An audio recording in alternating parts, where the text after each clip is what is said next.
Ugh, is there anything worse than that little glowing check engine light popping up on the dash? It's so stressful, right? You never know what it means. Well, if you've got a Jeep and your scanner is spitting out the code P0058, then you are in exactly the right place. We're going to dive in and figure out what your Jeep is trying to tell you. So let's cut right through the confusion. Over the next few minutes, we're going to walk through exactly what this code is, what's causing it, and most importantly, how you can track down the real problem. No fluff, just what you need to know to get back on the road feeling confident. All right, first things first, what is your Jeep actually saying? Let's take that technical jargon and translate it into plain English. Okay, the most important part is right there in the name, heater circuit high. See, this isn't about the O2 sensor's main job of sniffing exhaust fumes. No, this is all about the tiny heater element that lives inside of it. The code is flagging an electrical issue with the heating system for a very specific sensor. We're talking about the second sensor on the second bank of your engine. Just think of bank 1 as the side with your first cylinder, and bank 2 is the opposite side. Easy enough? So, a heater for an oxygen sensor? Why does it even need one?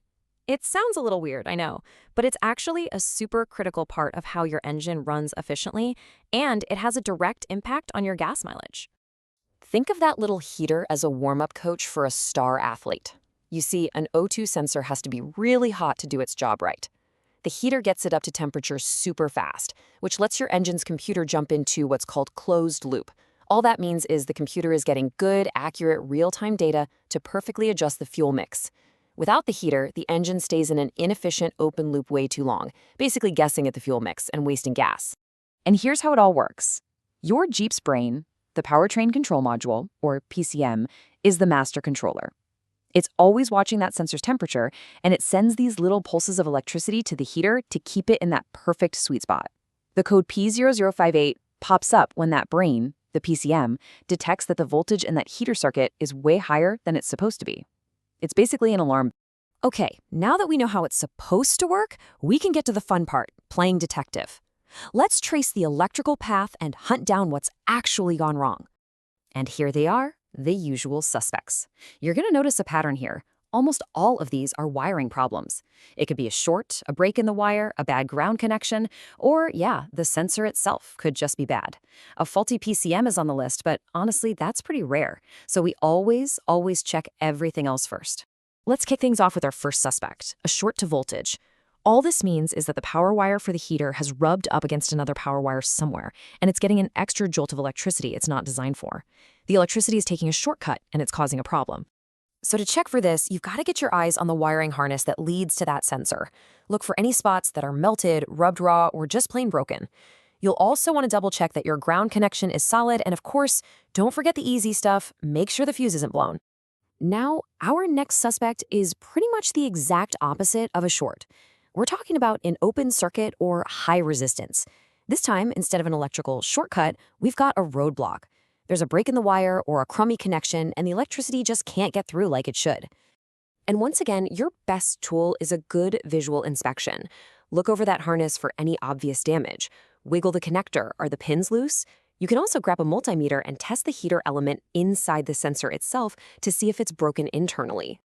Next up, let's talk about the other side of the coin, the ground circuit. This is so important and so often overlooked. Every circuit needs a complete path, right? The ground wire is the return trip for the electricity. If that return path is broken, the whole thing just doesn't work. For this one, you need to follow that ground wire and see where it bolts to the vehicle's frame or the engine. Look really closely at that connection point. See any rust? Any of that green, crusty corrosion? You want that connection to be clean, shiny, and super tight. A loose, rusty ground can cause so many weird electrical gremlins. So let's say you've done your homework. You've checked all the wires, the fuse is good, the ground connection is perfect. But you're still getting that code. So what's left? Well, now we have to look at the part itself.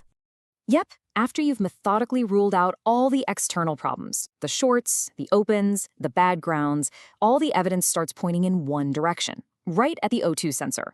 Sometimes that little heater element inside just gives up. It burns out over time, kind of like an old light bulb. So here's the bottom line. If all the wiring checks out, your next and final step is to just replace that O2 sensor. Now, it's always a good idea to give that wiring one last look over before you screw in the new part, just to be absolutely certain. Okay, I know we just covered a whole lot of ground. So, to make this all super easy to remember, we've boiled it down to a complete action plan, a checklist you can literally follow step by step. And there it is. This is your cheat sheet, the entire diagnostic process, all on one slide.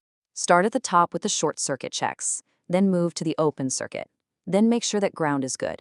If you go through all of that and everything passes, you can be really confident that it's just a bad sensor. This logical flow stops you from just throwing parts at your Jeep and hoping for the best. And that's really what this is all about.